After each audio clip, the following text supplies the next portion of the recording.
తెలుసుకో. పిడికిలి బిగించగా చేతి గీత మార్చుకో.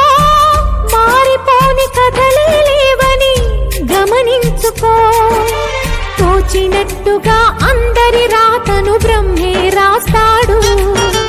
నచ్చినట్టుగా నీ తల రాతను నువ్వే రాయాలి.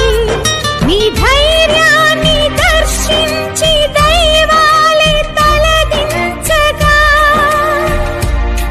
నీ అడుగుల్లో గుడి కట్టి స్వర్గాలే తరించగా, నీ సంకల్పానికి ఆ విధి సైతం చేతులెత్తాలి. అంతులేని చరితలకి. Download